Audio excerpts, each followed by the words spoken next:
Vamos a hablar un poquito de psicología, algo que ustedes deben de conocer, ya que son temas que son muy cotidianos, por ejemplo, para ya estar preparados para un examen de admisión, para un aula de clase, así que concéntrense. Arrancamos entonces.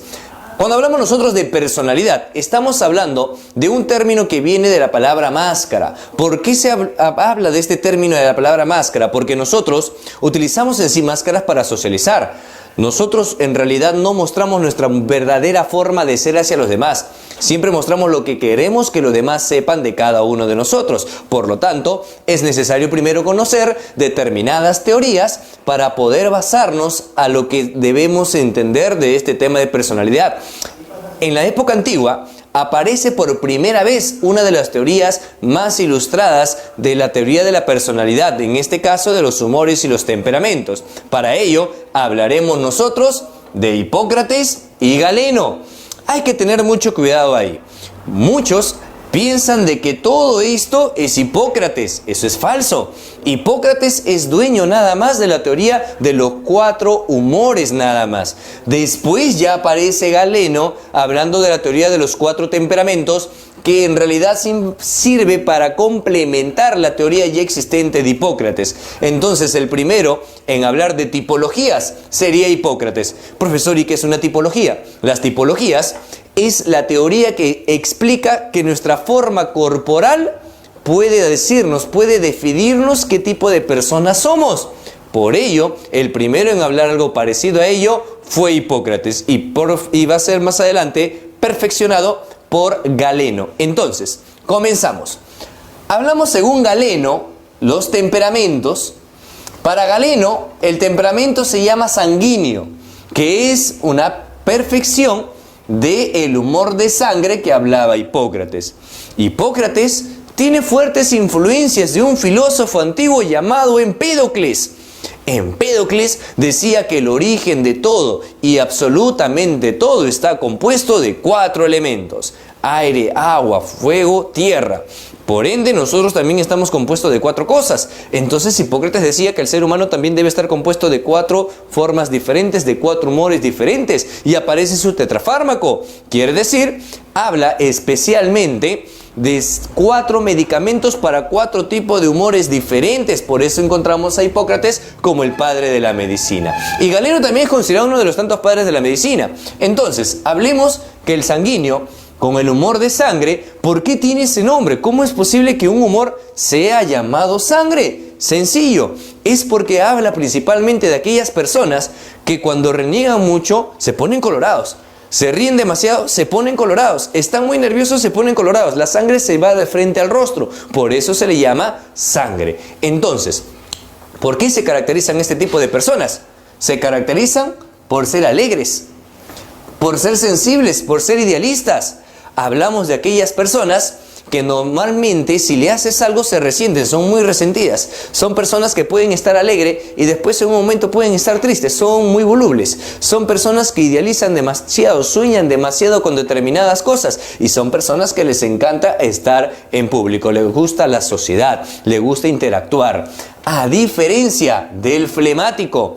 ¿Quién es el flemático? Según Hipócrates, le corresponde el humor de flema. Son aquellas personas que son apáticas, solidarias y fríos aparentemente. Hablamos fríos aparentemente porque en realidad dentro de ellos son muy pasionales. Y se les dice que son fríos porque no son personas que muestran así nada más sus sentimientos. A diferencia del sanguíneo. El sanguíneo es muy expresivo. En cambio, el flemático no lo es. El flemático es un poco apático, es un poco reservado con sus cosas. Se queda con sus cosas. No es de contarlo así nada más. Es un poco calculador este individuo. Por eso es una persona que también gusta de sus momentos de soledad. Son personas que pueden caminar por la calle solas, tranquilamente, y así están tranquilos. Le gusta ese momento de paz, para reflexionar, para pensar. Es característico de las personas que son flemáticas.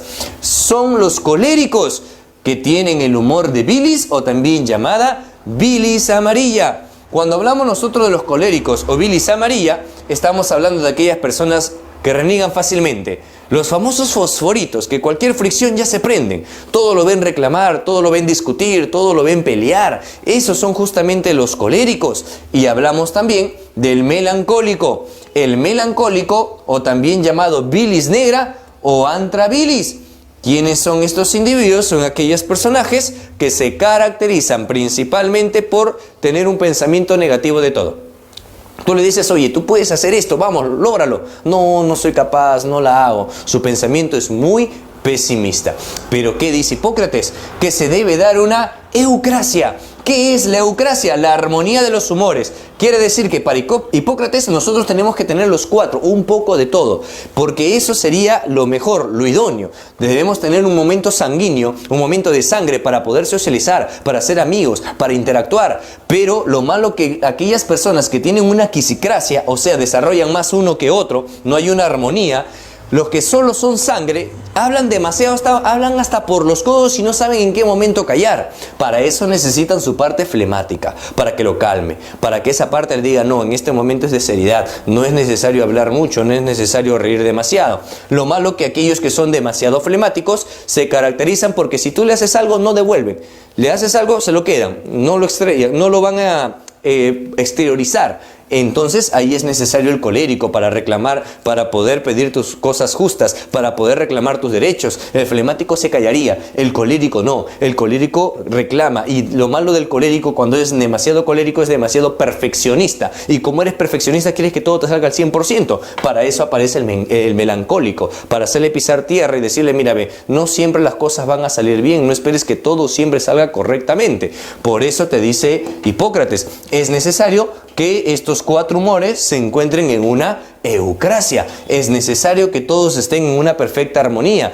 porque lo incorrecto es tener una quisicrasia. Quiere decir que nos basemos más en uno que en otro. Pero esta teoría de Hipócrates fue superada. La teoría de Hipócrates fue superada por un psiquiatra llamado Ernest Kretschmer. Ernest Kretschmer no es psicólogo, Ernest Kretschmer es un psiquiatra y esta teoría que aplica este individuo lo hace gracias a sus pacientes, Esto que vamos a ver lo encontramos en su obra Estructura del cuerpo y del carácter. Entonces, tiene somatotipos, tiene temperamentos y tiene enfermedades. Cuando hablamos de los somatotipos, soma, cuerpo, tipos de cuerpo, tenemos al pícnico.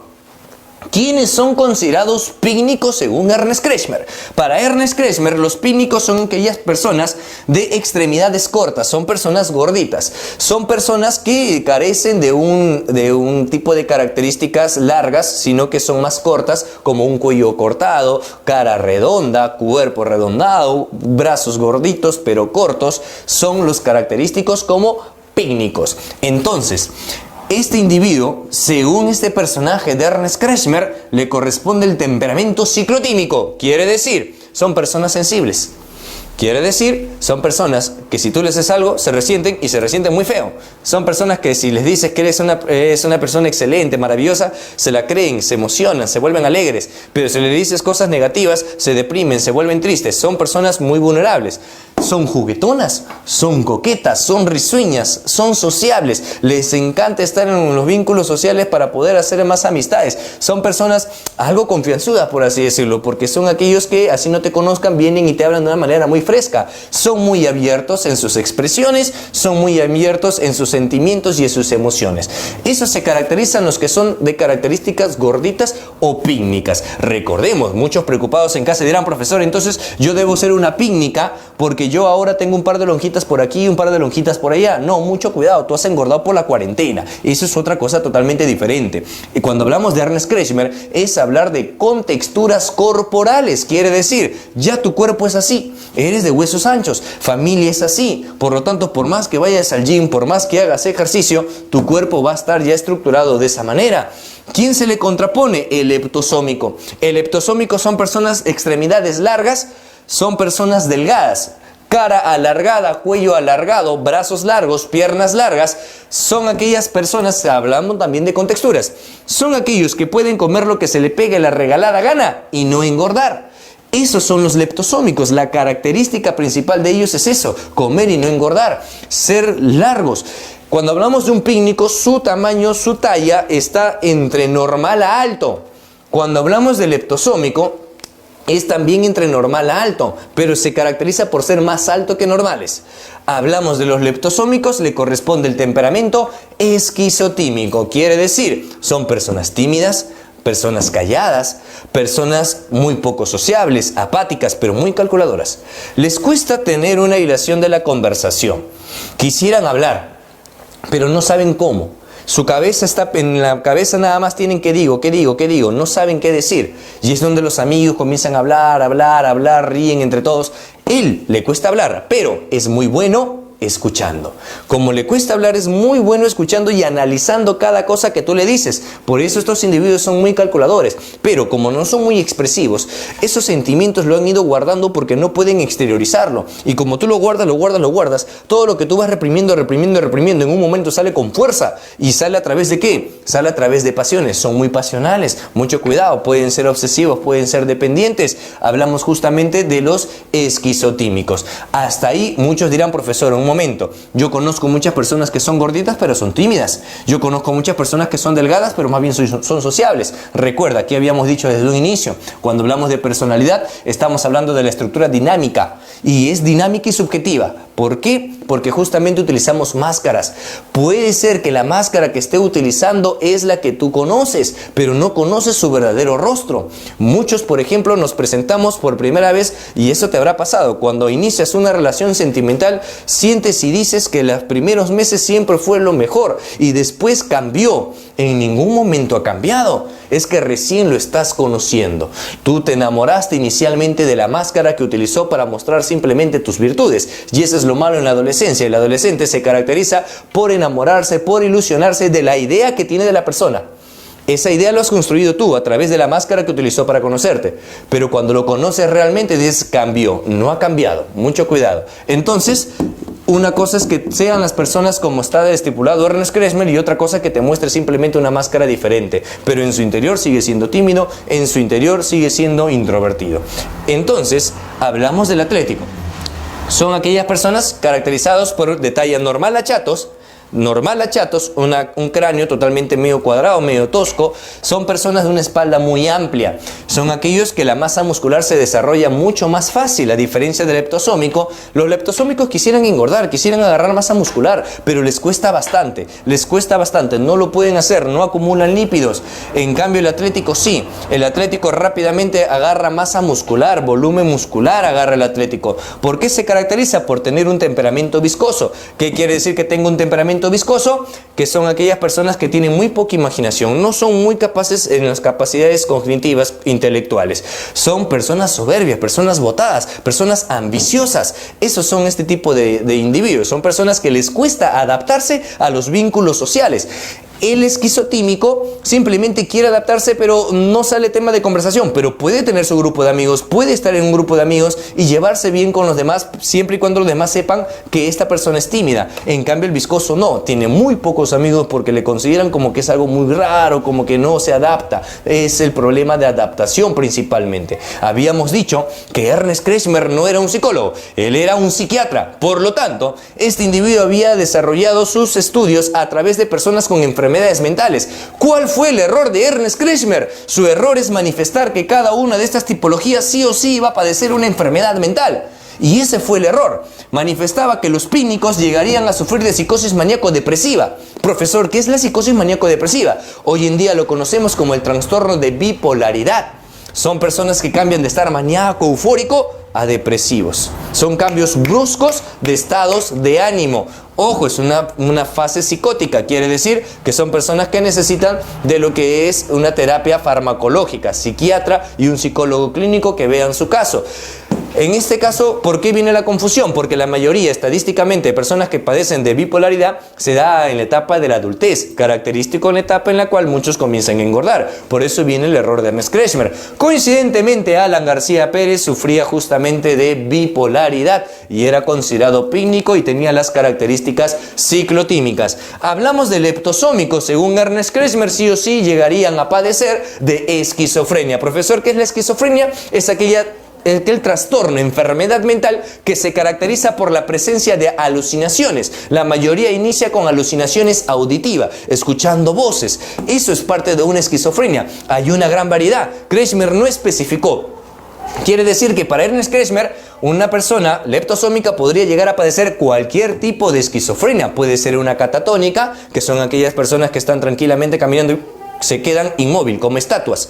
Eso es una esquizofrenia netamente catatónica. Déjame decirte, por ejemplo, que tu serie preferida, El Chavo del Ocho, el Chavito del Ocho, padece de una esquizofrenia catatónica, la famosa garrotera. No es más que un brote psicótico. Ojo, ¿eh?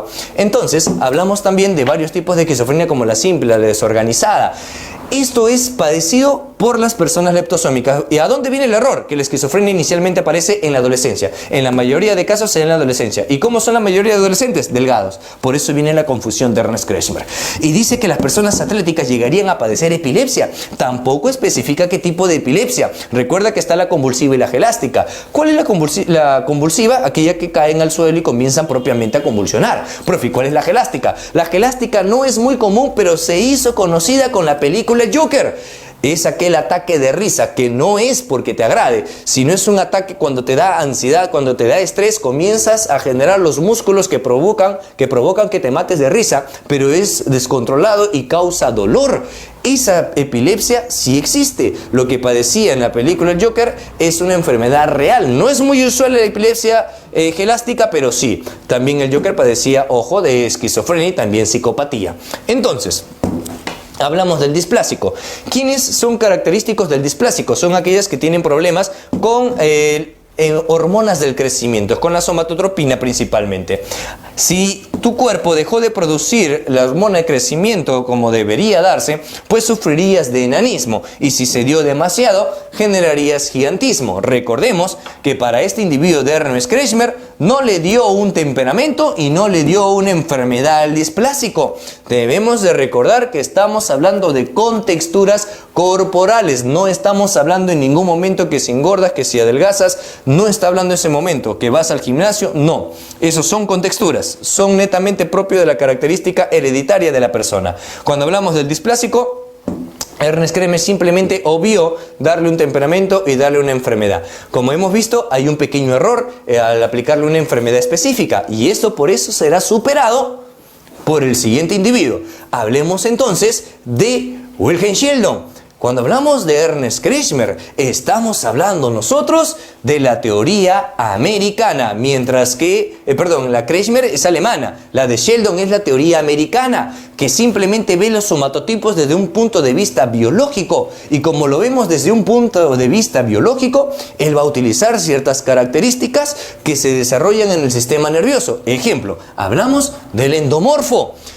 En el desarrollo humano, que es uno de los temas característicos en el curso de psicología, rama de la psicología teórica como psicología del desarrollo, psicología evolutiva, ¿qué se muestra? Se muestra justamente en la gastrulación, en el momento de la organogénesis, en la etapa embrionaria. Vamos a nosotros a sacar tres tejidos principales: endodermo, ectodermo, mesodermo, ¿cierto? De manera desordenada. La parte externa es el ectodermo, la parte interna es el endodermo y la parte del medio el mesodermo. Está utilizando los tres primeros tejidos de la cual sacaremos los órganos principales para darle justamente el significado a sus somatotipos o sus biotipos, solo que le cambiará el término por morfo. Hablamos nosotros del término morfo para determinar justamente de qué es la forma de ese tipo de tejido. Ejemplo, hablamos nosotros del endomorfo como aquella persona que se caracteriza por el desarrollo del sistema digestivo. Quiere decir, en ellos es lo que desarrollan principalmente. Por eso nosotros, al manifestar del endomorfo, podríamos compararlo con la teoría alemana al manifestar que serían los pícnicos. Hablar del ectomorfo son aquellos que desarrollan el sistema nervioso. Podríamos compararlo con la teoría alemana con referirnos al leptosómico, y el mesomorfo, el desarrollo muscular. Podríamos compararlo entonces al atlético. Cada uno de ellos pertenece a determinados temperamentos.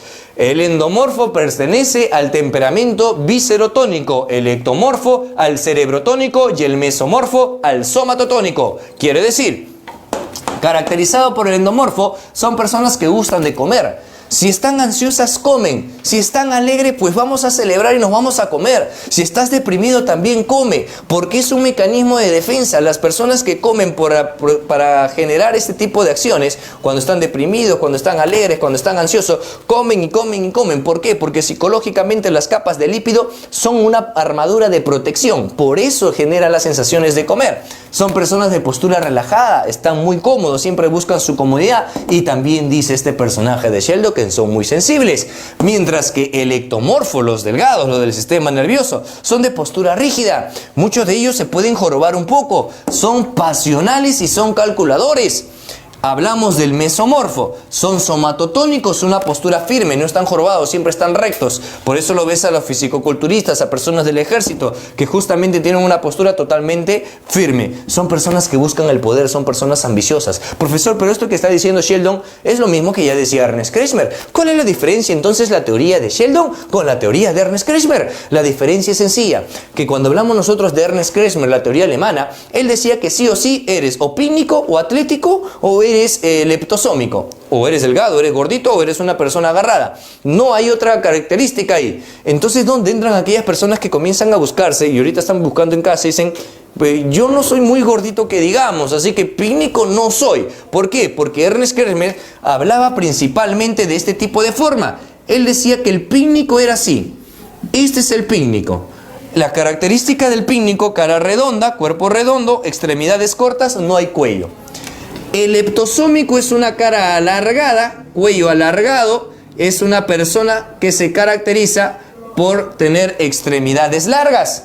Hablamos nosotros del atlético. El atlético es una persona de cráneo tosco, pero de espalda amplia. Eso es justamente lo que hablaba este personaje de Kretschmer. Entonces, profesor, ¿y yo dónde puedo encajar? No soy ni muy gordito, ni muy delgado, ni tampoco soy agarrado. Ahí es donde entra la teoría americana de Sheldon. Sheldon habla de 3 bases. Esas son las 3 bases. Pero entre esas bases hay ramificaciones. Está el endomorfo, endomorfo simple, endomorfo fuerte, endomorfo lejano. Está igualito en el ectomorfo. Hay una variedad.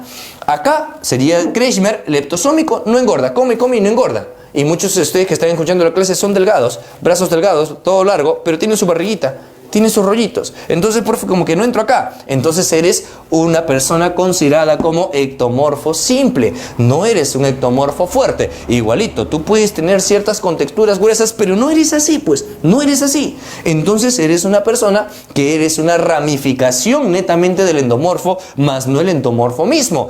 Pero no te preocupes, que en preguntas tanto en tu colegio como un examen de admisión, lo único que te preguntan de Sheldon son las bases nada más, la raíz de la cual él sacó sus demás teorías.